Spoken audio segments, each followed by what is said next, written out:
कभी तुम ऐसे मोड़ पर आए हो जहां एक तरफ तुम्हारी माँ खड़ी हो जिसकी गोद में तुमने आंस लेना सीखा, और दूसरी तरफ वो सच जिसकी खड़ातिर रूह भी कुर्बान करने को तैयार हो।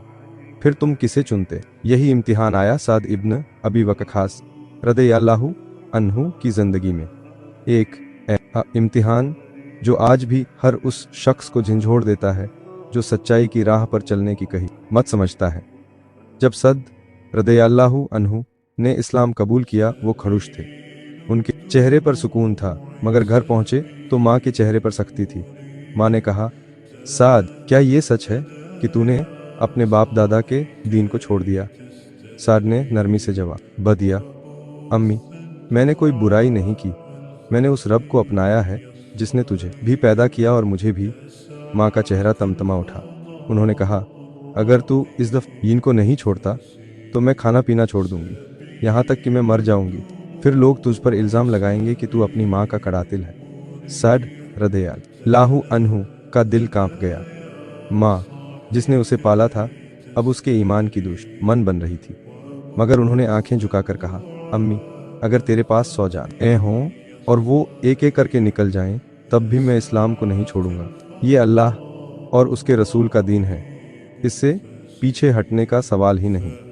ये जवाब था उस बेटे का जो अंदर से टूट रहा था, मगर ईमान की ताकत उसे संभाले हुए थी।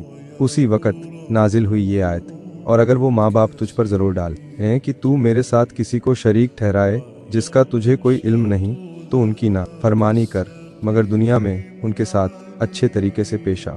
इस आयत ने साद रज़ियल्लाहु अन्हु की मजबूती को एक अल्लाह ही मोहर दे दी। अल्लाह ने फरमाया, सच पर डटे रहो, मगर अपने माँ बाप के साथ अदब भी छोड़ो मत। इस्लाम ना आसान नहीं था। सिर्फ नमाज और रोज़ा नहीं, दिल और रिश्तों की भी कुर्बानी देनी पड़ती थी।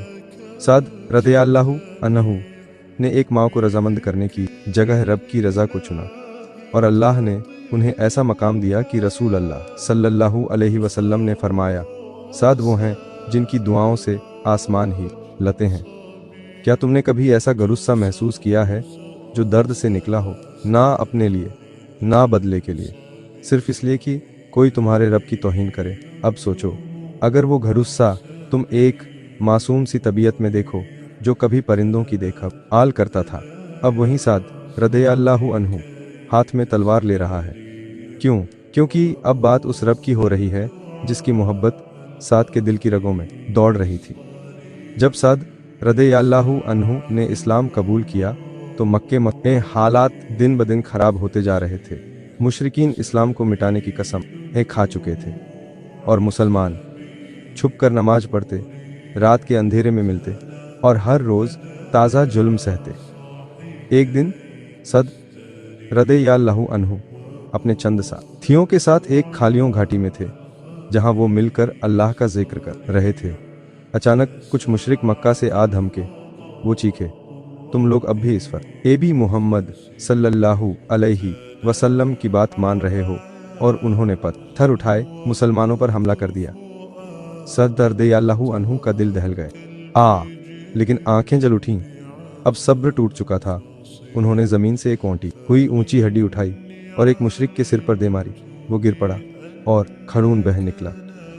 इस्लाम की तारीख का ये पहला लहू था जो एक मुजाहिद ने बहा, या सिरफर की हड़ा तिरु, अपने रब की खड़ा तिरु। सैद रज़ियल्लाहु अन्हु खुद बयान करते हैं, मैं वो पहला शख्स हूँ जिसने इस्लाम में किसी पर हमला किया और पहला खून बहाया। रसूल अल्लाह सल्लल्लाहु अलैहि वसल्लम को जब पता चला तो उन्होंने सद रज़ियल्लाहु अन्हु के कंधे पर हाथ रखा और फरमाया, ऐ सद, तेरा गुस्सा हक के लिए था और अल्लाह तुझसे राजी है। उस दिन से साद को एक नया लुकाब मिला, लाइन और कल्ब शदीद और जर्ब, यानी नरम दिल मगर हमला करने में शेर। आज के दौर में लोग कहते हैं इस्लाम तलवार से फैला, लेकिन हकीकत यह है तलवार सिर्फ तब उठी जब जुल्म हद से बढ़ गया। और सबसे पहले तलवार उठाने वाला एक ऐसा लड़का था जो कभी परिंदों की देखभाल करता था, जो माँ के आंसू से कांप जाता था। लेकिन जब बात रब की इज्जत की आई तो वो चुप नहीं रहा।